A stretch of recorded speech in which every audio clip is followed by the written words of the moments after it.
Kau pikir bisa lolos begitu saja? Dasar naif. Raditya mengira sudah memiliki segalanya. Tetapi kerajaan kebahagiaannya dibangun di atas kebohongan yang kejam. Saat kembali dari perjalanan bisnis, dia memutuskan masuk lewat pintu belakang untuk memberi kejutan.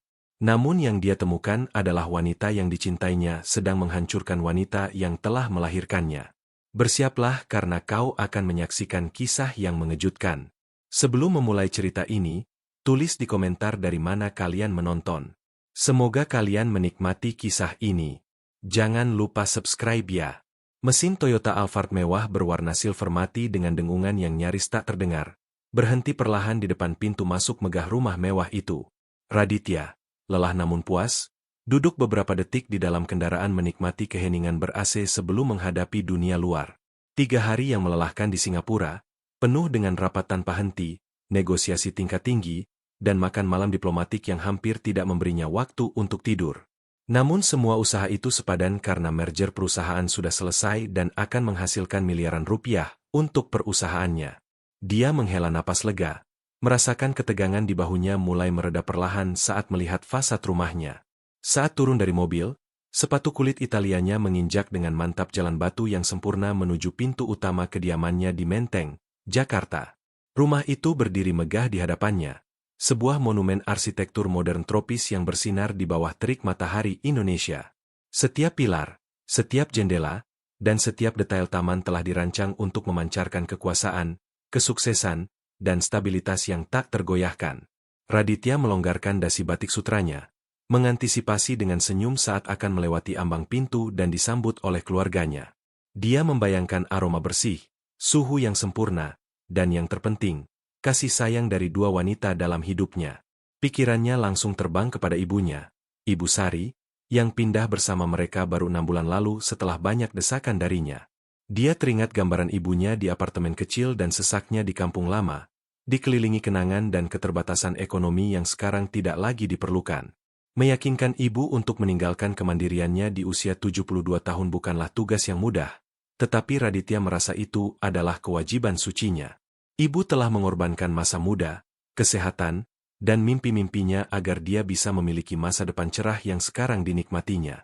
Membawa ibu tinggal di rumah mewah ini adalah puncak dari semua janji masa kecilnya untuk memberinya kehidupan layaknya seorang ratu.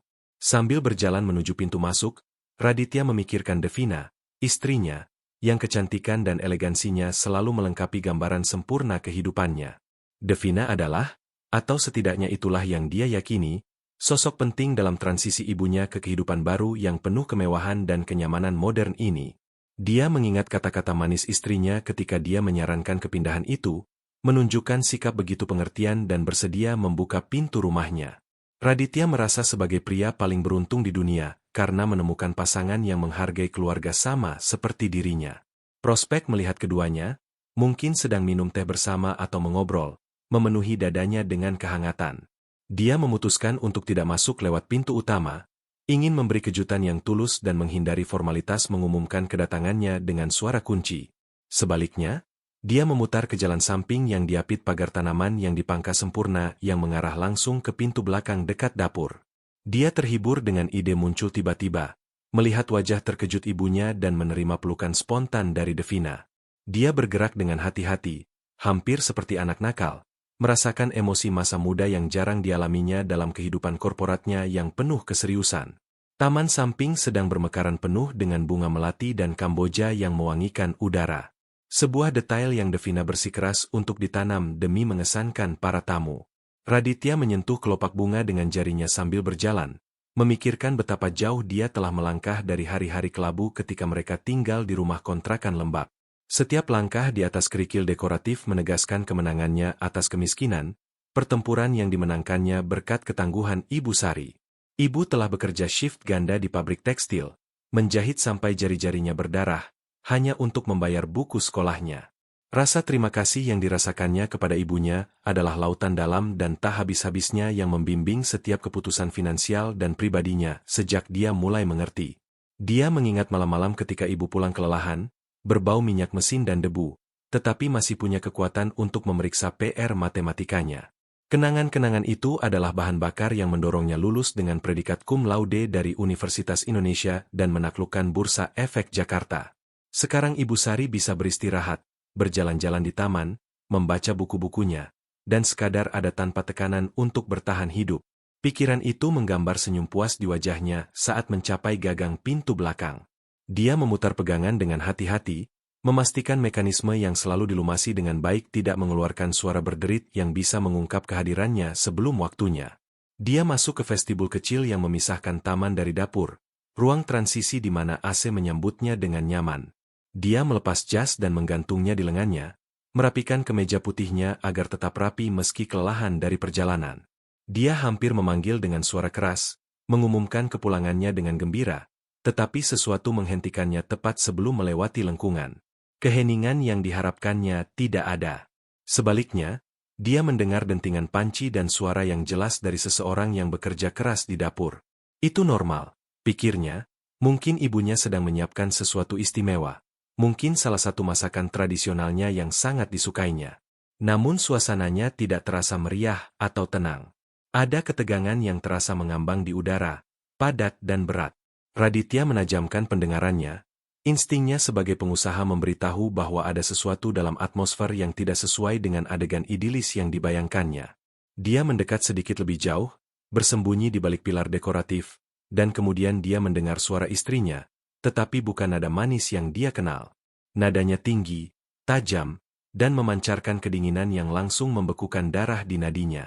Itu bukan kata-kata sambutan atau obrolan santai. Itu adalah monolog agresif yang tampaknya ditujukan kepada seseorang yang tidak mampu membela diri. Raditya mengerutkan kening bingung mencoba memproses apakah Devina sedang berbicara di telepon dengan layanan pelanggan atau berdebat dengan orang lain. Tapi tidak. Suara itu tidak ditujukan ke perangkat elektronik. Itu ditujukan kepada seseorang yang hadir di ruangan dan jawabannya adalah keheningan yang patuh. Raditya merasakan tusukan di perutnya. Sensasi mual yang tidak ada hubungannya dengan jet lag dari perjalanan dari Singapura.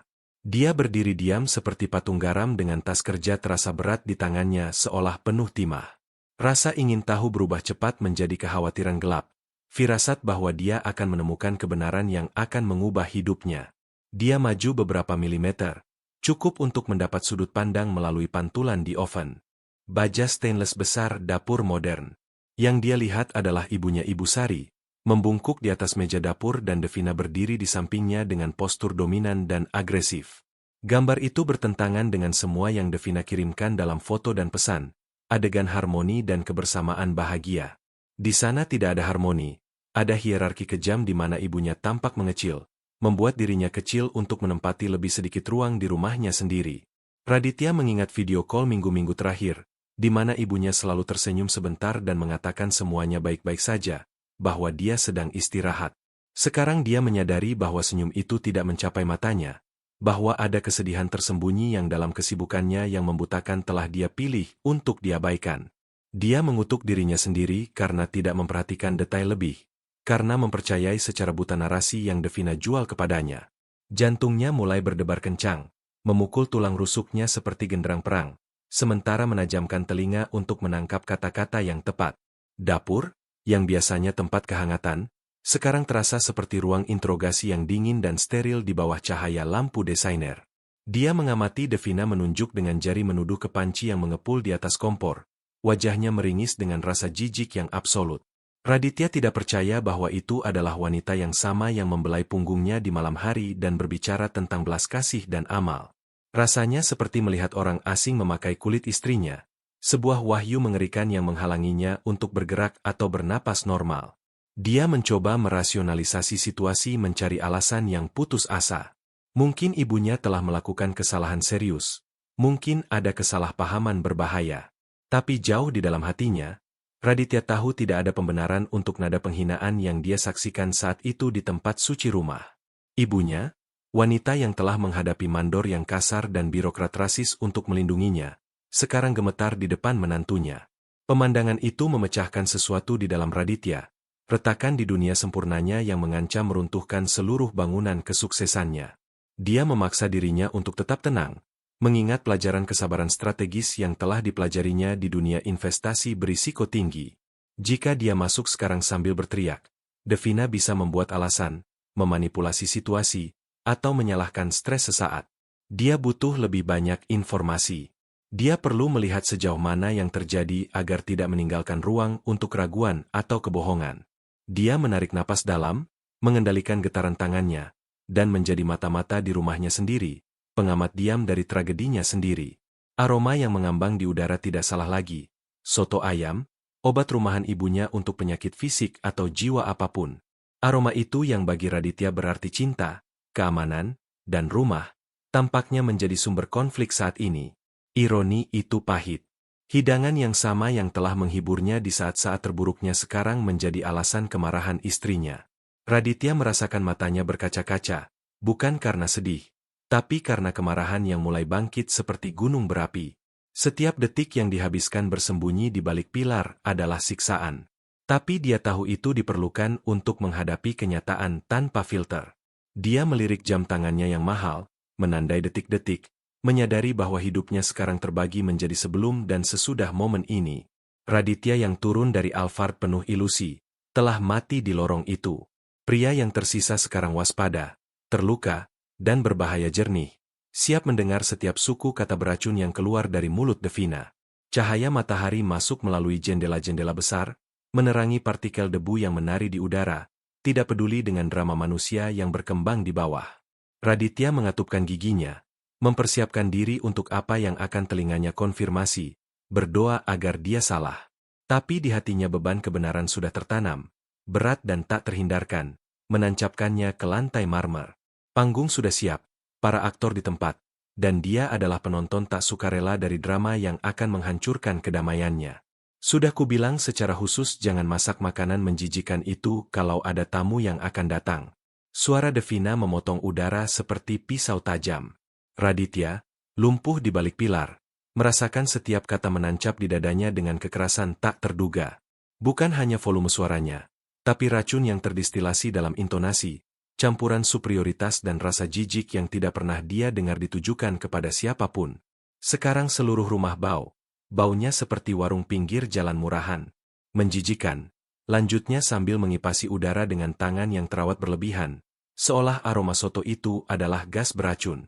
Raditya melihat melalui sudut lengkungan bagaimana ibunya menundukkan kepala, gestur tunduk yang terasa menyakitkan asing baginya. Ibu Sari selalu berjalan dengan kepala tegak, bahkan ketika mereka memakai pakaian bekas atau ketika orang mengejek logat Jawanya. Melihatnya sekarang tereduksi menjadi sosok kecil dan ketakutan di depan wanita yang jauh lebih muda, menyebabkan Raditya rasa sakit fisik yang tajam. "Maaf, Devina," bisik Ibu Sari. Suaranya gemetar dan nyaris tak terdengar. "Saya hanya membuat soto kecil untuk saya sendiri. Saya merasa agak lemas."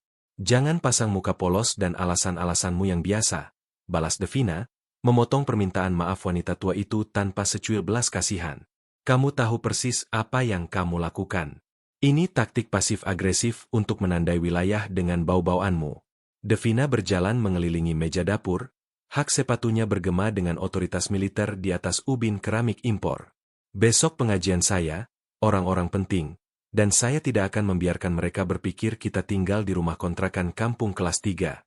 Kata-kata rumah kontrakan kampung menghantam Raditya dengan kekuatan palu, mengingatkannya pada hinaan yang pernah didengarnya di halaman sekolah puluhan tahun lalu. Dia bersandar ke marmer dingin dinding, merasa kehabisan napas, tidak mampu memproses bahwa istrinya menggunakan bahasa seperti itu. Devina selalu menyatakan diri kosmopolitan, berpikiran terbuka, pencinta budaya global dan pembela keberagaman di acara-acara amalnya. Mendengarnya sekarang seperti melihat topeng porselen sempurna jatuh untuk mengungkapkan wajah buruk dan penuh kebencian di bawahnya. "Tolong, saya bersihkan semuanya sekarang," kata Ibu Sari, mengambil kain dengan tangan tuanya yang keriput dan mulai membersihkan noda yang tak terlihat dengan panik. "Saya pakai kipas angin, buka semua jendela. Baunya akan hilang segera. Saya janji." Keputusasaan dalam suara ibunya terasa nyata, ketakutan menyebabkan masalah. Teror menjadi beban bagi keluarga anaknya. Raditya harus menggigit tinjunya agar tidak berteriak, agar tidak menerobos masuk ke ruangan dan menghentikan penghinaan yang tak tertahankan itu saat itu juga. "Mulai sekarang, kamu akan makan di dapur belakang. Sudah kubilang sebelumnya, tapi sepertinya kamu tidak mengerti," vonis Devina dengan dingin. Aku tidak mau melihat mukamu saat makan malam dan tentu saja, aku tidak mau mencium sampah yang kamu masak di dapurku. Perintah itu diberikan dengan wajar seperti orang yang mendisiplinkan hewan yang tidak patuh, bukan ibu dari suaminya. Raditya merasa kakinya melemah. Dunia berputar di sekelilingnya sementara gambaran ibunya makan di dapur belakang terbentuk di pikirannya. Bingkai. Emas ijazah universitas dan penghargaan bisnisnya yang menghiasi lorong seolah mengejeknya di saat ketidakberdayaan ini. Semua kesuksesannya, semua miliaran yang dikumpulkan, semua pengaruh yang diperolehnya, tidak berguna untuk melindungi orang yang paling penting. Dia menyadari bahwa dia telah gagal dalam tugas paling mendasarnya. Menghormati dan merawat orang yang memberinya kehidupan dan kesempatan. Suara langkah terseret dan isak tertahan yang datang dari dapur menunjukkan bahwa ibunya sedang mematuhi perintah kejam itu.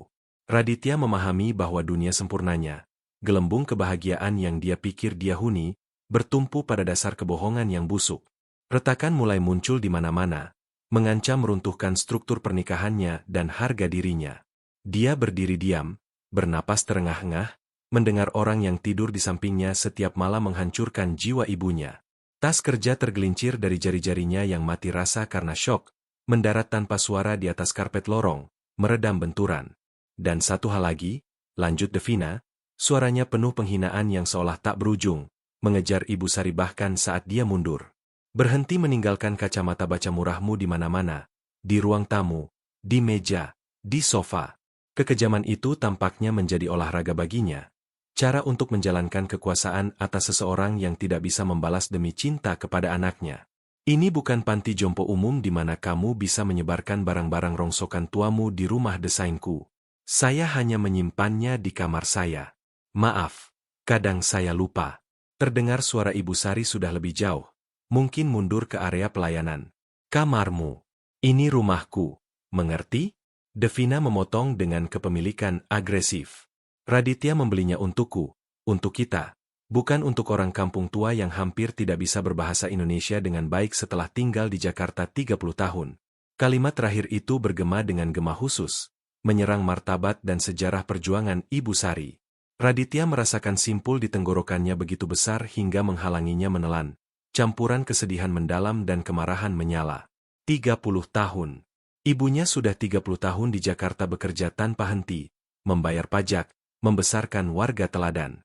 Dan begitulah cara Devina, yang tidak pernah harus bekerja di pabrik, berbicara tentangnya ketika dia tidak ada untuk membelanya. Ketidakadilan situasi membakar kulitnya, membuatnya mempertanyakan setiap momen bahagia yang pernah dijalaninya dengan istrinya. Saya berusaha tidak mengganggu siapapun. Sungguh, bisik Ibu Sari dengan suara pecah oleh tangis tertahan. Permohonan belas kasihan. Ya kamu gagal total. Sembur Devina tanpa sedikit pun empati. Kamu tahu betapa malunya ketika teman-temanku bertanya tentang pembantu rumah dan aku harus menjelaskan bahwa itu ibu suamiku? Rasa malu sosial tampaknya menjadi satu-satunya kekhawatiran nyata Devina, statusnya dan persepsi teman-temannya. Mereka melihatku dengan begitu kasihan berpikir bahwa aku harus menanggungmu, tambah Devina, menancapkan paku terakhir di jantung wanita tua itu. Suara kursi bergeser di ubin membuat Raditya bergidik. Membayangkan ibunya mengumpulkan barang-barangnya. Melalui lengkungan dia sempat melihat sekilas sosok kecil ibunya membungkuk, mengambil mangkuk dan sendoknya seperti pencuri. Itu adalah gambaran kekalahan total. Sang matriark yang kuat dan bangga, direduksi menjadi penyusup di rumah anaknya sendiri. Mulai sekarang kamu makan di dapur belakang, tutup pintu dan jangan keluar sampai selesai dan sudah diberi angin, perintah Devina. Aku tidak mau melihatmu saat makan. Kamu merusak nafsu makanku. Dan aku tidak mau tamu-tamuku bertanya-tanya kenapa ada nenek orang udik berkeliaran. Dehumanisasi itu lengkap. Bagi Devina, Ibu Sari bukan orang. Dia adalah hama, ketidaknyamanan estetika dalam majalah kehidupan sempurnanya. Raditya merasakan air mata sendirian mengalir di pipinya. Panas dan penuh rasa sakit. Pikirannya tenggelam dalam adegan-adegan tak terhitung dari bulan-bulan terakhir. Memutar ulang kenangan dan melihat tanda-tanda yang telah diabaikannya. Penjelasan manis Devina sekarang bergema mengejek dalam ingatannya, memperoleh makna jahat dan manipulatif. Ibumu lebih suka makan malam lebih awal. Sayang, katanya perutnya sakit kalau makan malam. Devina telah mengatakannya begitu sering dengan senyum. Oh, Ibu Sari suka punya ruangnya sendiri. Dia bilang merasa lebih nyaman menonton acaranya di kamarnya. Setiap kebohongan diucapkan dengan kepedulian yang begitu meyakinkan, dengan akting yang layak mendapat penghargaan. Raditya mengagumi Devina karena begitu akomodatif, karena memahami keanehan budaya ibunya yang katanya. Sekarang dia melihat bahwa pemahaman itu sebenarnya adalah segregasi, apartheid domestik yang diatur dengan hati-hati di bawah hidungnya sendiri. Dia merasa bodoh, buta, dan bersalah karena membiarkan ini terjadi selama setengah tahun. Ada tanda-tanda. Tentu saja ada. Semakin menarik dirinya ibunya, tatapan sedihnya, diamnya di pagi hari, keengganannya berpartisipasi dalam pertemuan keluarga, fakta bahwa dia berhenti menceritakan kisah harinya atau bertanya tentang pekerjaan. Dia menghubungkan semuanya dengan usia, kesulitan beradaptasi dengan rumah baru yang besar, nostalgia. Betapa salahnya dia. Ibunya tidak tua atau bernostalgia. Dia ketakutan dan sedang dihancurkan secara sistematis. Bunyi klik pelan pintu dapur belakang yang tertutup bergema seperti tembakan meriam dalam keheningan rumah. Raditya mendengar hak sepatu Devina menjauh di atas ubin dapur, kemungkinan menuju tangga utama. Pasti dia naik untuk bersiap-siap untuk pengajiannya atau bersantai, puas dengan hari lain yang sukses dalam perang psikologis melawan mertuanya. Dia perlu melihat lebih banyak, memahami besarnya sepenuhnya sebelum bertindak. Dia perlu menjadi dingin seperti es untuk menegakkan keadilan. Raditya menjauh dari pintu masuk dapur dengan gerakan senyap seperti hantu, mundur ke taman samping tempat dia memulai. Jantungnya berdebar dengan ritme frenetik, tetapi pikirannya sedang merancang rencana untuk mengekspos kepalsuan itu secara langsung. Dia perlu menyaksikan perubahan itu, melihat transisi dari monster menjadi istri penyayang dengan matanya sendiri untuk benar-benar mempercayainya. Dia berjalan kembali ke Alphardnya. Langkahnya berat di atas kerikil, merasakan beban dunia di pundaknya. Dia masuk ke mobil dan menutup pintu dengan keras. Lalu dia menyalakan mesin, sengaja membuat suara deru yang keras. Dia ingin mengumumkan kedatangannya seperti biasa, memberi sinyal bahwa tuan rumah sudah pulang. Dia menunggu beberapa detik sambil menghitung dalam hati, memberi waktu mesin kebohongan untuk mulai bergerak di dalam rumah mewah itu. Lalu dia mematikan mesin, mengambil tas kerjanya dan berjalan ke pintu utama, menyusun wajahnya menjadi topeng netral. Transformasi di dalam rumah pasti langsung dimulai, persis seperti yang telah dia kalkulasi dengan dingin dari luar. Melalui jendela samping vestibul, Raditya sempat mengamati gerakan tergesa-gesa di dalam. Dia melihat bagaimana wajah Devina berubah, seolah mengenakan topeng fisik, melunakkan fiturnya dan menghapus kemarahan. Seringai kejam menghilang seketika, digantikan oleh ekspresi hangat, ramah, dan terlatih dari kebahagiaan suami istri. Dia merapikan rambut hitamnya dengan gerakan cepat, menyesuaikan kebaya sutranya dan berlari ke arah dapur belakang. Raditya membayangkan kata-katanya berpura-pura manis untuk mengeluarkan Ibu Sari dari pengasingan paksanya sebelum dia masuk. Ibu Sari, sayang, Raditya sudah di rumah. Keluarlah. Dari sana. Dia hampir bisa mendengar nada palsu dan manis itu. Ayo, mari kita duduk di ruang tamu. Ibu tidak seharusnya sendirian di belakang sini. Apa yang akan dia katakan? Raditya memasukkan kuncinya ke lubang kunci pintu utama, memutarnya perlahan dan memastikan bunyi logamnya bergema. Dia membuka pintu dan berteriak dengan suara yang berusaha dia pertahankan tetap stabil, meski amarah membakar tenggorokannya. Sayang, aku sudah pulang. Ibu, aku di rumah. Dia mengumumkan sambil masuk ke vestibul dengan tangan terbuka. Devina muncul hampir seketika, berlari menyambutnya dengan wajah berseri-seri penuh kegembiraan yang sekarang terlihat mengerikan baginya. Raditya, selamat datang kembali, sayangku, serunya, melompat ke pelukannya dan memberinya ciuman di pipi yang terasa seperti pengkhianatan. Dia mengambil tas kerjanya dengan rajin dan membawanya ke ruang tamu, memerankan peran istri sempurna. Lihat siapa yang menemani aku hari ini, kata Devina, melingkarkan lengan posesif di pinggang Raditya. Dia menunjuk ke sofa, di mana Ibu Sari duduk kaku, matanya terbuka lebar karena kebingungan dan ketakutan yang masih tersisa. Aku dan ibumu menghabiskan hari yang indah bersama, kan, Ibu Sari? Tanya Devina dengan senyum yang tidak mengizinkan kontradiksi. Mata ibunya bergerak cepat di antara mereka, mencari jawaban yang tepat agar tidak menyebabkan konflik. Ya, bisik Ibu Sari, nyaris tidak terdengar. meremas tangannya di pangkuannya seolah mencari kenyamanan dari sentuhannya sendiri. Hari ini ibu membuat soto yang luar biasa, lanjut Devina dengan akting sempurna, layak panggung teater. Seluruh rumah wangi sekali. Aromanya sangat homey. Aku terus bilang padanya bahwa kita dimanjakan dengan masakan lezatnya. Devina berbohong tanpa malu. Raditya menatap ibunya, merasakan teror tersembunyi di balik senyum paksa dan sopannya. Itu adalah wanita yang pernah memimpin kelas 40 murid dengan otoritas, yang pernah berdebat tentang sastra dan puisi. Sekarang dia tetap diam, ketakutan dan ditundukkan, dipaksa untuk mendukung kebohongan Algojo untuk melindungi anaknya. Ibu membuat soto? Tanya Raditya dengan hati-hati, menguji narasi Devina, mengamati setiap ekspresi mikro. Ya, ibu memasak sepanjang sore dengan penuh kasih sayang, jawab Devina dengan santai, tanpa berkedip. Aku sudah bilang tidak perlu bekerja keras begitu, istirahat saja. Tapi kamu tahu betapa murah hatinya ibu, selalu memikirkan orang lain. Keberanian kebohongan itu mengagumkan. Mengubah pelecehan menjadi anekdot kepedulian dan perhatian keluarga. Kebingungan di wajah Ibu Sari memilukan. Dia menatap Devina dengan kebingungan dan ketidakpercayaan absolut. Dia tampak mencoba mendamaikan wanita ramah yang memujinya dengan monster yang telah menghinanya beberapa menit sebelumnya di dapur. Luar biasa, kata Raditya dengan suara hampa, merasa seperti berakting dalam drama surrealis dan mengerikan. Pasti enak sekali. Aku selalu kangen masakan ibu kalau sedang bepergian. Oh, aku akan ambilkan sedikit untukmu. Duduk, istirahat, kata Devina, menuju dapur dengan langkah ringan dan melayani. Ibu Sari ditinggal sendirian dengan Raditya sejenak, tetapi tatapannya terpaku pada karpet, takut untuk berbicara. Raditya ingin memeluknya, memberitahunya bahwa dia tahu segalanya, tetapi dia tahu kamera dan telinga Devina ada di dekatnya. Makan malam berlalu dalam kabut ketidaknyataan dengan Devina mengisi keheningan dengan obrolan sepele tentang cuaca dan tetangga. Raditya mengamati ibunya makan dalam diam, dengan gerakan kecil dan hati-hati, takut membuat suara apapun. Devina, sebaliknya, berbicara dengan semangat tentang betapa dia menikmati kehadiran Ibu Sari di rumah dan betapa baiknya hubungan mereka. Sungguh berkah memiliki ibu di sini, Raditya. Sungguh, rumah terasa lebih lengkap, katanya sambil menuangkan teh. Raditya mengangguk sambil minum tehnya untuk menelan empedu yang naik ke tenggorokannya di hadapan begitu banyak kemunafikan.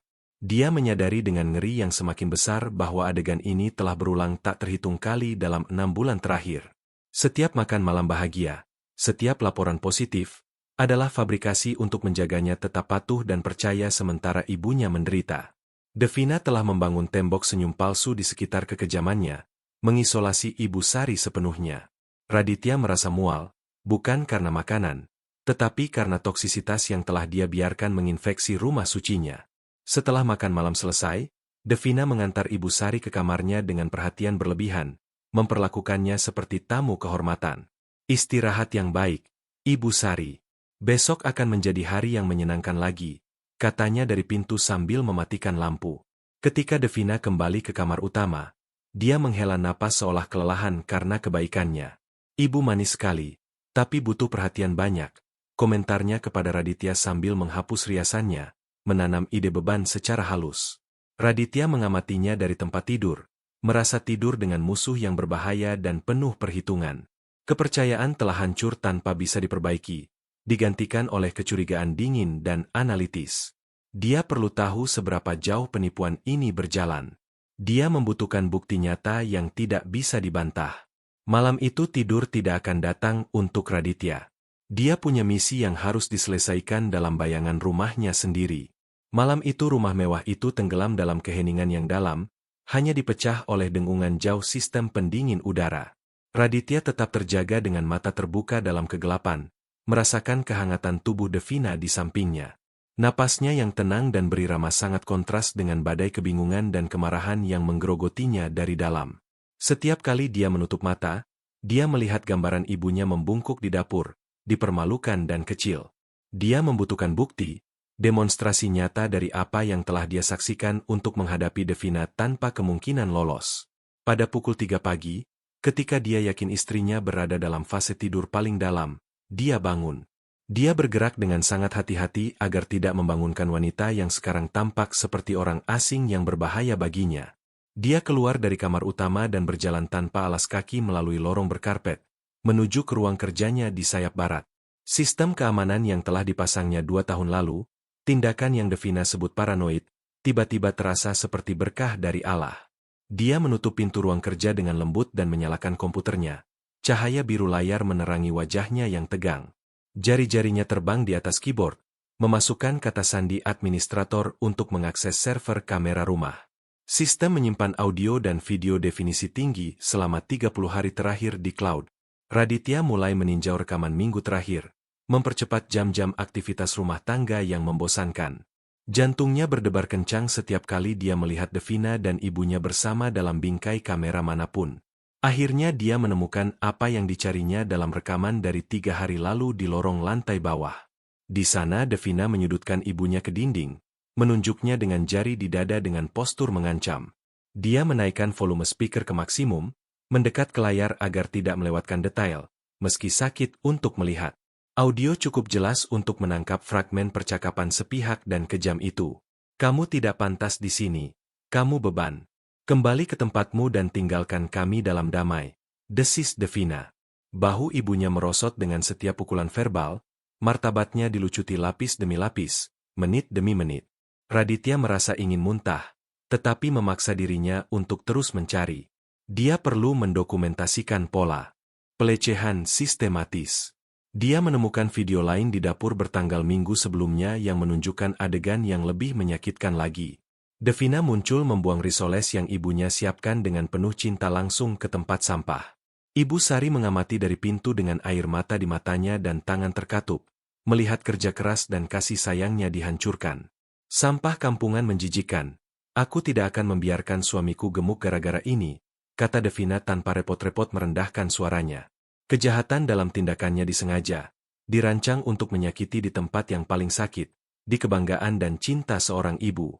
Tangan Raditya gemetar saat menyimpan klip video di folder yang aman dan terenkripsi. Setiap file lebih memberatkan dari sebelumnya.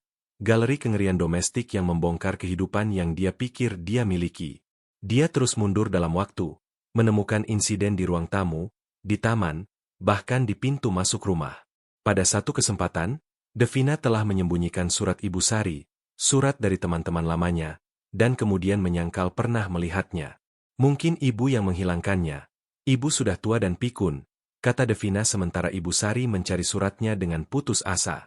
Itu adalah kampanye gaslighting, upaya terkalkulasi untuk membuat Ibu Sari percaya bahwa dia kehilangan akalnya. Raditya mengusap matanya yang lelah, merasakan beban pengkhianatan seperti batu besar di dadanya. Ini bukan hanya kekejaman, ini adalah rencana metodis untuk mengisolasi dan menghancurkan ibunya secara psikologis.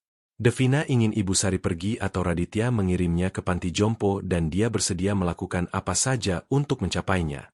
Wanita yang dinikahinya adalah ahli strategi rasa sakit, manipulator ahli yang beroperasi dalam bayangan. Dia memandang keluar jendela ruang kerja, melihat langit mulai terang dengan warna fajar pertama. Dia tidak tidur sama sekali, tetapi adrenalin dari kemarahan membuatnya tetap terjaga dan fokus seperti laser. Dia tahu dia punya cukup materi visual, tetapi perlu menguatkan semuanya dengan saksi manusia jika mungkin. Dia memikirkan Wati, pembantu rumahnya, yang menghabiskan sepanjang hari di rumah dan pasti telah melihat semuanya. Dia mematikan monitor, membiarkan ruang kerja dalam keremangan dan duduk di kursi kulitnya, merenungkan langkah selanjutnya. Pertempuran untuk rumahnya dan martabat ibunya baru saja dimulai dan dia tidak berniat kalah. Dia berjanji pada dirinya sendiri bahwa setiap air mata yang ibunya teteskan akan dibalas dengan keadilan tanpa ampun. Ketika dia keluar dari ruang kerja, matahari sudah menerangi lorong-lorong, tetapi bagi Raditya rumah itu tidak pernah terasa segelap ini. Pagi berikutnya dia menunggu dengan sabar sampai rutinitas harian dimulai, mengamati Devina dengan mata baru. Dia bertindak normal, menyiapkan jus alpukatnya dan berbicara tentang rencana senam paginya, tidak menyadari badai yang akan datang. Raditya mengangguk dan tersenyum secukupnya agar tidak menimbulkan kecurigaan, menyimpan kartu trufnya untuk saat yang tepat. Perangkap sudah dipasang dan Devina sudah berjalan langsung ke dalamnya tanpa mengetahuinya. Setelah Devina pergi dengan mobilnya menuju kelas senam eksklusifnya, Rumah menjadi sunyi dan tegang. Raditya tahu dia punya jendela waktu terbatas sebelum dia kembali untuk makan siang. Dia menuju ke area pelayanan mencari Wati, pembantu rumahnya yang sudah 3 tahun bersama mereka. Wati selalu menjadi kehadiran yang diam dan efisien, tetapi Raditya ingat pernah melihatnya mengobrol dengan ramah dengan ibunya di taman. Dia menemukannya di ruang cuci, melipat handuk putih dengan presisi dan bersenandung pelan.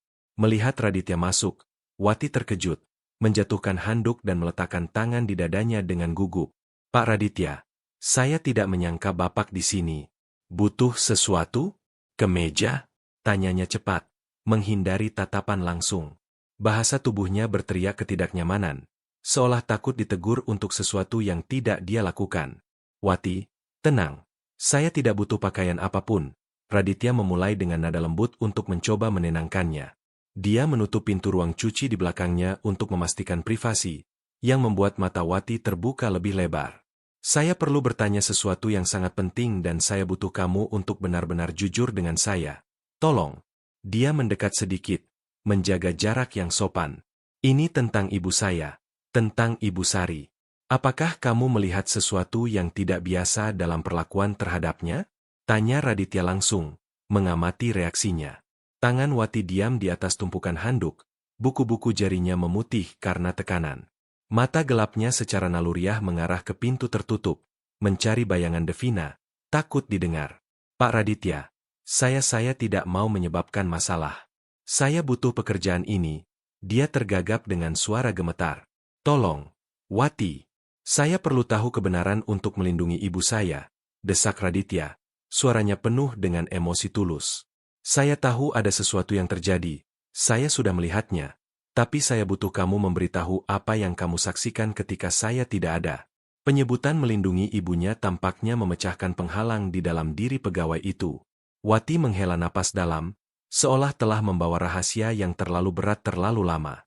Longsoran emosi pecah di ruangan kecil itu, pikir Raditya saat Wati mulai berbicara. Suara wanita itu gemetar saat mengungkapkan berbulan-bulan kekejaman yang disaksikan dalam diam. "Bu Devina, dia menghina ibu bapak dengan sebutan-sebutan mengerikan sepanjang waktu." Aku Wati sambil merendahkan suara. "Dia bilang orang kampung tua itu, bilang orang-orang seperti ini merusak reputasi, dan hal-hal yang lebih buruk. Pak, dia memaksa Ibu Sari makan sendirian di ruangan ini," lanjut Wati sambil menunjuk meja lipat kecil di sudut. "Dia bilang ibu bau. Masakannya menjijikan, dan dia mual melihat ibu makan." Raditya merasa mual sendiri membayangkan ibunya duduk di sana, dikelilingi deterjen dan cucian kotor. Gambaran itu begitu tidak bermartabat hingga dia sulit bernapas. Kemarahan bergolak di perutnya seperti asam. Kadang Bu Devina membuang makanan yang ibu bapak masak ke tempat sampah di depannya. Tambah Wati dengan mata berkaca-kaca. "Saya sudah melihat ibu bapak menangis dalam diam berkali-kali, memungut sisa-sisa dari tempat sampah ketika Nyonya tidak melihat." Raditya harus bersandar ke mesin cuci agar tidak jatuh. Lututnya lemas di hadapan brutalitas cerita itu. "Kenapa kamu tidak bilang padaku sebelumnya, Wati? Kenapa menunggu begitu lama?" Tanyanya dengan sakit. "Bu Devina mengancam saya, Pak," kata Wati sekarang menangis terang-terangan. "Dia bilang akan langsung memecat saya kalau saya bilang apa-apa ke bapak atau siapapun. Dia bilang tidak ada yang akan percaya pembantu seperti saya dibanding nyonya rumah, bahwa bapak akan mendengarkan dia." Manipulasi Devina sempurna. Dia menggunakan ketakutan dan kelas sosial untuk menjaga tiraninya tetap rahasia. "Dia bilang akan memastikan saya tidak dapat pekerjaan di rumah manapun di Menteng," isak Wati. "Saya punya anak, Pak. Saya tidak bisa mengambil risiko. Maaf sekali. Sungguh maaf." Raditya merasakan gelombang kasihan untuk wanita di depannya, korban lain dari pemerintahan teror istrinya. Devina telah menciptakan jaringan keheningan berdasarkan ketakutan, menjebak semua orang yang bisa membela Ibu Sari. "Jangan khawatir, Wati. Saya tidak akan memecatmu dan dia tidak akan melakukan apa-apa padamu," Raditya meyakinkan dengan tegas. "Ibu bapak sangat baik, sangat lembut, selalu menawarkan bantuan meski saya bilang tidak." "Usah?" kata Wati sambil mengeringkan air matanya. "Ibu mengajari saya kata-kata dalam bahasa Jawa dan bertanya tentang anak-anak saya. Beliau orang suci, tidak pantas diperlakukan seperti ini." Kesaksian Wati mengkonfirmasi bahwa Ibu Sari tetap wanita baik hati yang sama seperti biasanya meskipun mengalami pelecehan. Terima kasih sudah memberitahu saya kebenaran. Wati, kamu sangat berani, kata Raditya sambil meletakkan tangan di bahunya sebentar.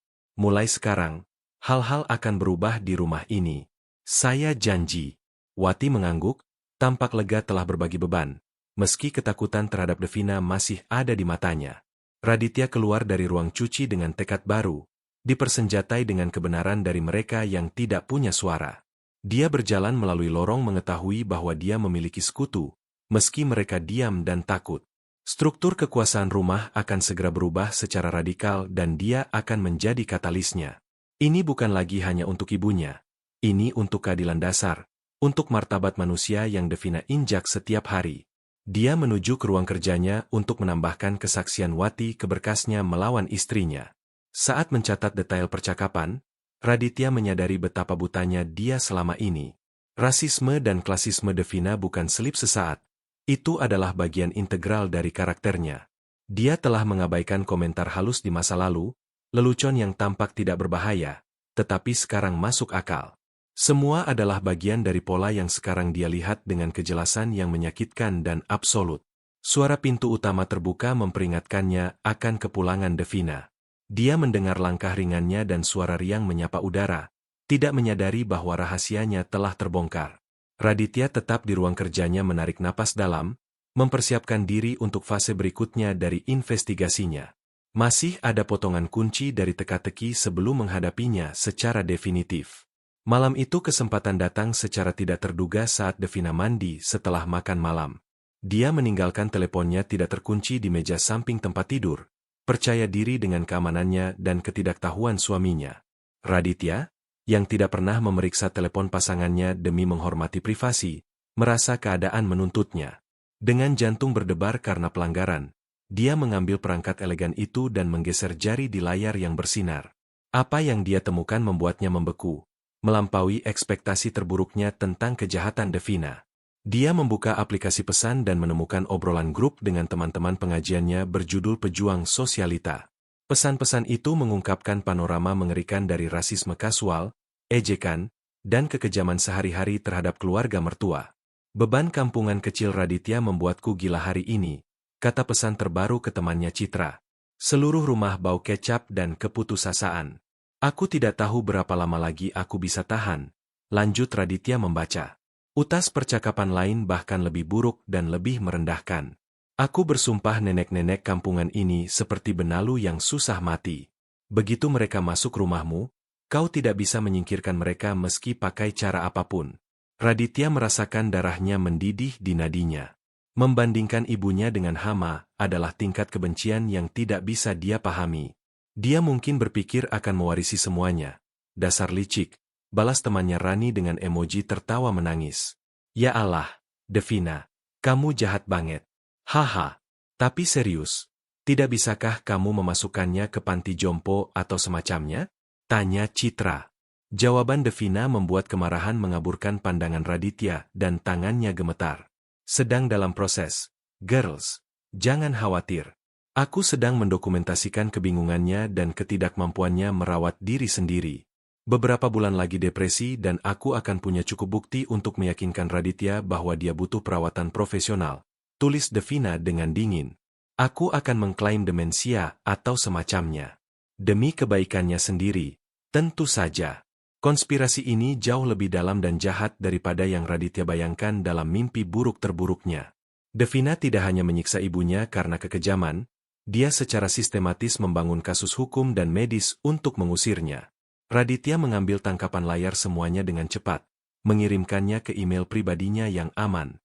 Wanita yang dinikahinya, yang telah dia percayakan hati dan keluarganya, adalah monster yang penuh perhitungan. Dia telah mengatur kampanye perang psikologis yang kompleks terhadap orang yang paling dia cintai di dunia. Tetapi penemuan paling menghancurkan terjadi saat membuka aplikasi catatan Devina, tempat dia menyimpan daftarnya. Dia menemukan catatan berjudul Insiden S, yang berisi catatan rinci dan palsu tentang perilaku ibunya. Cerita-cerita karangan tentang kebingungan, dugaan agresi verbal, dan perilaku tidak pantas terdaftar dengan tanggal dan waktu. Senin, Lupa di mana kamar mandi dan buang air di karpet. Palsu, baca Raditya dengan ngeri. Rabu, menjadi agresif ketika aku mencoba membantunya, berteriak dalam bahasa Jawanya. Semuanya bohong. Devina sedang membuat riwayat medis palsu untuk membenarkan penempatan Ibu Sari di institusi. Dia melukis ibunya sebagai beban berbahaya bagi dirinya sendiri dan orang lain, seorang wanita tua yang kehilangan akal. Raditya memahami dengan ngeri yang semakin besar bahwa Devina telah mempersiapkan diri berbulan-bulan untuk percakapan terakhir dengannya. Dia mengumpulkan arsenal kebohongan untuk saat Raditya pasti bertanya atau meragukan situasi. Akting yang dia saksikan selama makan malam bukan hanya kemunafikan sosial, itu bagian dari rencana strategis. Devina perlu Raditya melihat ibunya sebagai sulit atau bingung agar rencananya berhasil. Tingkat perencanaan ini psikopat, membutuhkan ketiadaan total empati dan kesadaran moral. Raditya meletakkan telepon persis di tempat dia menemukannya, merasa kotor karena telah menyentuh instrumen kejahatan seperti itu. Dia mendengar air shower dimatikan dan cepat-cepat masuk ke tempat tidur, berpura-pura membaca buku. Pikirannya bekerja 1000 per jam, memproses pengkhianatan dan merumuskan serangan balik definitifnya. Devina keluar dari kamar mandi berbalut handuk, tersenyum dengan kepolosan palsu yang sekarang membuatnya muak. Semuanya baik. Sayang, kamu kelihatan serius sekali, tanyanya sambil mengoleskan krim di wajahnya di depan cermin. Hanya memikirkan pekerjaan, urusan rumit, jawab Raditya tanpa menatapnya. Takut matanya mengkhianati kebenciannya. Kasihan, kamu terlalu banyak bekerja, katanya memberinya ciuman ringan di dahi sebelum tidur. Raditya menegang saat disentuh, merasa seolah ular berbisa telah menyentuhnya.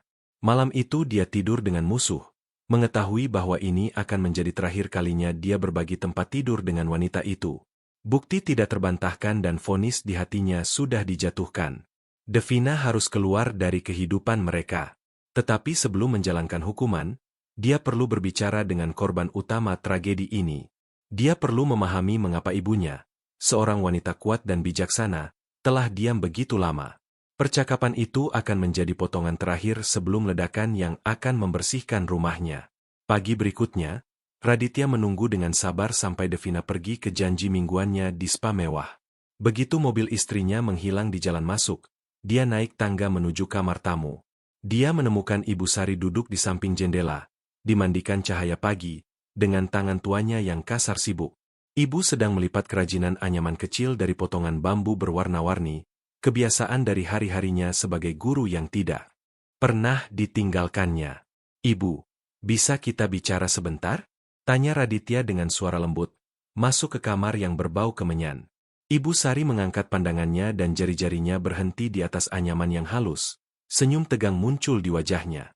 Tentu saja, anakku, duduklah. Bagaimana perjalanan bisnismu? Kita belum bisa bicara dengan baik, jawabnya. Raditya duduk di kursi di sampingnya, mengamati kerutan di wajahnya dan kesedihan di matanya. Perjalanannya baik, tapi aku ingin bicara tentang ibu. Tentang bagaimana ibu benar-benar beradaptasi di sini, tanya Raditya menatapnya lekat. Apakah ibu bahagia tinggal bersama kami? Aku ingin kebenaran. Pertanyaan itu tergantung di udara seperti senjata yang terisi, berat dan berbahaya. Mata Ibu Sari mencerminkan campuran emosi, ketakutan, rasa sakit, dan kepasrahan sebelum kembali ke topengnya yang biasa. Ibu sangat bahagia, Raditya. Devina sangat baik pada ibu, merawat ibu, dia berbohong, melanjutkan melipat dengan tangan gemetar. Kamu punya rumah yang indah dan kehidupan penuh kesuksesan. Ibu tidak bisa minta lebih. Terima kasih banyak. Nak, ibu tidak perlu berterima kasih. Ini juga rumah ibu, Raditya menyela sambil mencondongkan tubuh ke depan. Kalau ada sesuatu yang salah, kalau ada yang memperlakukan ibu dengan buruk, ibu akan bilang padaku, kan? Tangan Ibu Sari berhenti total di pangkuannya. Anyaman setengah jadi. Untuk sesaat, Raditya pikir ibu akan hancur, akhirnya mengungkapkan kebenaran dengan air mata. Sebaliknya, ibu tersenyum dengan senyum sopan dan protektif yang sama yang telah dia lihat selama bertahun-tahun perjuangan dan kemiskinan. Tidak ada apa-apa. Nak, ibu hanya tua, kadang lelah dan pelupa. Devina sangat sabar dengan ibu. Kebohongan itu menyakiti Raditya lebih dari kebenaran brutal manapun bisa saat itu. Dia langsung mengenali polanya. Itu adalah perlindungan tanpa pamrih yang sama yang ibunya tunjukkan sepanjang masa kecilnya. Ketika pemilik rumah mendiskriminasi mereka, ibu bilang mereka mencari lingkungan yang lebih baik. Ketika orang mengejek aksennya, ibu bilang mereka bercanda. Ibu selalu menyaring kekejaman dunia agar dia bisa tumbuh tanpa kebencian dan dengan percaya diri. Ibu, aku tahu hal-hal sulit dengan Devina. Aku tahu semuanya, kata Raditya memutuskan untuk memecah kepalsuan. Tidak ada masalah. Sungguh, Ibu Sari bersikeras dengan keteguhan yang mengejutkan. Kamu bekerja keras dan membangun kehidupan yang baik. Ibu tidak mau menyebabkan masalah dalam pernikahanmu yang bahagia. Devina istri yang baik untukmu. Dia membantu kariermu. Kalian terlihat bagus bersama. Tambahnya, disitulah esensi yang memilukan dari diamnya dan penderitaan stoknya. Bagi Ibu Sari, rasa sakitnya sendiri adalah harga kecil dan dapat diterima untuk dibayar demi kesuksesan dan stabilitas anaknya. Ibu telah menghabiskan 30 tahun melihat keluarga-keluarga hancur dan pernikahan campuran gagal karena konflik budaya. Ibu bersedia menanggung semuanya. Hinaan dan isolasi untuk melindungi apa yang Raditya bangun dengan begitu keras. Kebahagiaanmu adalah yang paling penting bagi ibu. Lanjut Ibu Sari dengan suara yang semakin terputus-putus. Ibu hanya wanita tua yang tidak punya banyak tahun tersisa. Ibu adalah masa lalu. Tapi kamu masih muda dan punya masa depan. Ibu tidak mau menjadi alasan perceraian. Raditya merasa hatinya hancur menjadi 1000 keping di hadapan besarnya cinta tanpa pamrih seperti itu. Ibu lebih memilih menderita dalam diam di dapur belakang daripada mengambil risiko menjadi mertua bermasalah yang merusak kehidupan anaknya. Ibu bukan masalah. Ibu adalah keluargaku. Ibu adalah akarku, kata Raditya dengan air mata di matanya. Keluarga berarti pengorbanan, kata Ibu Sari, kembali ke anyamannya dengan determinasi filosofis. Ibu berkorban di Jawa Tengah supaya kamu bisa ke sini. Ibu berkorban di pabrik supaya kamu bisa sekolah. Sekarang ibu berkorban supaya kamu bisa menjaga kedamaianmu. Berat kata-katanya menyelimuti Raditya, mengungkapkan kedalaman utang emosionalnya. Diamnya ibunya bukan karena takut untuk dirinya sendiri, tetapi karena cinta yang begitu dalam hingga meniadakan egonya sendiri. Ibu lebih memilih tidak terlihat, diperlakukan seperti perabot tua daripada menyebabkan retakan dalam kebahagiaan Raditya. Tetapi dengan mencoba melindunginya, tanpa disadari, ibu telah menunjukkan kebusukan yang menopang pernikahannya. Kehidupan sempurnanya telah dibangun di atas penghancuran sistematis wanita yang telah memberinya segalanya. Raditya menyadari bahwa menghadapi Devina bukan hanya tentang membela ibunya, tetapi tentang mendefinisikan dirinya sendiri. Dia harus memilih antara kebohongan nyaman yang telah dia jalani atau kebenaran sulit tentang siapa yang ingin dia jadi. Anyaman itu terbentuk di tangan ibunya. Halus, indah, dan rapuh, sama seperti ibu. Sudah jadi, kata Ibu Sari, menawarkan anyaman itu kepada anaknya sebagai persembahan damai.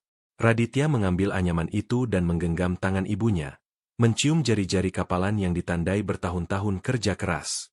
Pengorbanan sudah selesai. Ibu, sekarang giliran aku yang merawat ibu, janjinya dalam bisikan. Ibu Sari menatapnya bingung, tidak memahami jangkauan tekad yang bersinar di mata anaknya. Badai akan segera meledak dan Raditya akan menjadi guntur yang membersihkan udara. Malam itu, Raditya menunggu sampai ibunya masuk ke kamarnya sebelum mencari Devina. Dia menemukannya di kamar utama, duduk di depan meja riasnya, melepas perhiasan emasnya dengan presisi. Dia menatap cermin dengan puas, tidak menyadari bahwa dunianya akan segera runtuh. Kita perlu bicara, kata Raditya menutup pintu di belakangnya dengan klik definitif yang terdengar seperti vonis. Devina menatapnya melalui cermin dengan ekspresi sedikit penasaran, tetapi tanpa alarm. Tentang apa, sayang? Kamu diam sekali sejak pulang. Ada masalah di kantor? Tanyanya dengan acuh. Raditya mengeluarkan teleponnya dan meletakkannya di meja rias. Tentang apa yang kamu lakukan pada ibuku, tentang video, tentang pesan-pesan. Anting yang Devina pegang membeku di tengah jalan menuju kotak perhiasan beludru. Pantulannya di cermin tetap sepenuhnya diam, seperti hewan yang merasakan bahaya yang akan datang. Aku tidak tahu apa maksudmu, Raditya. Kamu bertingkah aneh. Dia mencoba mengalihkan dengan tawa gugup. Aku punya rekaman keamanan, Devina. Aku punya pesanmu dari chat. Aku tahu semuanya, kata Raditya dengan suara sedingin es. Aku tahu kamu memaksanya makan di dapur belakang. Aku tahu kamu membuang makanannya. Aku tahu kamu memanggilnya benalu. Devina berbalik perlahan untuk menatapnya dan Raditya melihat topeng istri penyayang menghilang sepenuhnya. Senyum lenyap, digantikan oleh tatapan dingin penuh perhitungan dan penghinaan. Jadi kamu memata-mataiku di rumahku sendiri, katanya dengan suara monoton dan berbahaya. Senang sekali kamu melanggar privasiku seperti itu. Kamu menyiksa ibuku selama 6 bulan. Balas Raditya menaikkan suaranya untuk pertama kalinya. Menyiksaku. Aku menetapkan batasan di rumahku sendiri. Itulah yang kulakukan, teriak Devina sambil berdiri. Nenek kampungan itu membuat hidupku sengsara dengan bau-bauan dan kebiasaan anehnya. Sudah 30 tahun di sini dan tidak beradaptasi. Kekejaman dalam suaranya menghantam Raditya, mengkonfirmasi bahwa tidak ada penyesalan sama sekali. Namanya Ibu Sari. Dia ibuku dan dia lebih berhak di sini daripada kamu, kata Raditya gemetar menahan amarah. Dia orang kampung yang tidak cocok dengan kehidupan sosial kita, Raditya. Akui saja, Devina menyerang balik dengan bisa. Kamu tahu betapa malunya ketika teman-temanku datang dan ada nenek Udik menyeret kaki di sana? Bau. Gorengan murahan. Wanita itu bekerja di pabrik supaya aku bisa membelikanmu rumah ini dan perhiasan ini, Raditya mengingatkan. Seharusnya dia menabung untuk panti jomponya sendiri daripada datang merusak hidupku, sembur Devina. Aku tidak akan membiarkan rumah mewahku menjadi rumah kontrakan kampungan. Dia pergi atau aku pergi. Devina melemparkan ultimatum dengan keyakinan orang yang percaya memiliki kontrol penuh atas hubungan. Kubilang sudah waktunya memilih. Raditya, kamu bisa punya ibumu dan sotonya atau kamu bisa punya aku dan kehidupan ini, vonisnya. Keheningan membentang di antara mereka, padat dan berat, menandai akhir sebuah era. Raditya menatapnya melihat orang asing total, kosong dari kemanusiaan dan penuh prasangka dangkal. Ultimatumnya mudah, Devina. Aku mau kamu berkemas dan pergi dari rumah ini malam ini. Ekspresi penuh kemenangan Devina lenyap memberi jalan pada ketidakpercayaan absolut dan syok. Kamu tidak mungkin serius. Kamu memilihnya. Nenek tidak berguna itu daripada aku, teriaknya histeris. Aku memilih yang benar daripada yang nyaman. Aku memilih wanita yang memberiku kehidupan daripada yang menghancurkannya, jawab Raditya tegas. Keluar dari rumahku. Kamu akan menyesal, Raditya. Indonesia punya hukum harta gono gini. Aku akan mengambil setengah dari semuanya. Ancamnya, menunjukkan cakar hukumnya. Teman-teman kita akan membelakangimu ketika tahu kamu memilih ibumu daripada istrimu. Biar mereka bersamamu. Aku tidak mau teman yang berpikir sepertimu, jawab Raditya membuka pintu kamar. Keluar. Devina menerobos masuk ke lemari pakaian, melempar baju ke koper dengan marah, mengumpat dan berteriak hinaan. Suara laci dan gantungan memenuhi rumah, membangunkan Ibu Sari, yang keluar ketakutan ke lorong.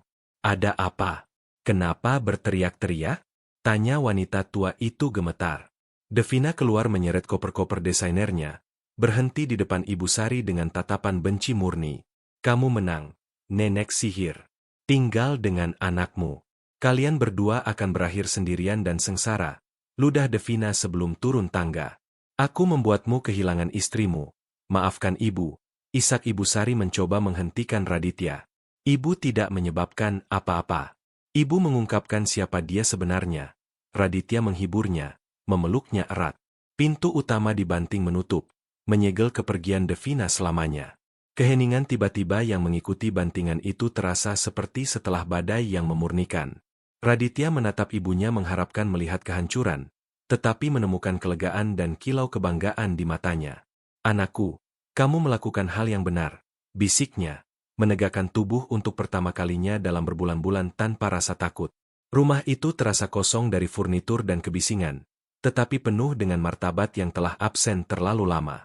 6 bulan kemudian, rumah mewah di Menteng, Jakarta telah berubah menjadi sesuatu yang hampir tidak dikenali Raditya, tetapi sangat dicintainya. Kesempurnaan steril majalah yang Devina tuntut telah menghilang sepenuhnya.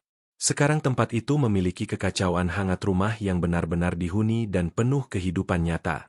Ada buku-buku di meja, selimut nyaman di sofa, dan yang terpenting, Aroma lezat mengambang di udara. Dapur yang dulu etalase dingin peralatan yang tidak terpakai, sekarang penuh aktivitas dan warna yang konstan. Wajan Ibu Sari mendesis dengan riang di atas kompor sementara kukusan memenuhi udara dengan awan aromatis bakpao. Meja granit menampilkan noda kehidupan, tepung, kecap manis, dan rempah-rempah. Itu adalah jejak makanan yang disiapkan dengan kasih sayang tulus, bukan karena kewajiban melayani seperti sebelumnya. Raditya, makan malam hampir siap. Cuci tanganmu, teriak ibunya dari dapur dengan suara kuat dan jelas. Menunjukkan kepercayaan diri yang perlahan-lahan dipulihkannya selama berbulan-bulan tanpa bayangan Devina. Raditya tersenyum saat meletakkan laptopnya di meja makan, merasakan kedamaian yang tidak bisa dibeli dengan uang. Bisnisnya bertahan dari skandal perceraian dan, faktanya, berkembang dengan mitra baru yang lebih selaras dengan nilai-nilainya. Beberapa klien telah menyatakan dengan pelan kelegaan mereka bahwa dia akhirnya terbebas dari wanita yang begitu dingin dan penuh perhitungan. Keasliannya ternyata lebih berharga dalam bisnis daripada koneksi sosial dangkal yang mantan istrinya banggakan. Bel pintu berbunyi dan Raditya pergi membuka, menemukan Ayu, seorang arsitek brilian yang baru dikenalnya. Mereka tidak punya hubungan keluarga meskipun berbagi latar belakang yang sama, tetapi mereka berbagi koneksi mendalam dan kultural yang Raditya hargai. Ayu memegang botol teh botol dan jus dan menampilkan senyum cerah yang langsung menerangi hatinya. Apakah Ibu Sari siap untuk murid paling antusiasnya? Tanya Ayu dalam bahasa Jawa yang lancar dan menawan. Aku bawa jus yang Ibu rekomendasikan untuk menemani bebek goreng. Raditya mengamati Ayu menyapa ibunya dengan rasa hormat dan kehangatan tulus yang memenuhi matanya dengan air mata.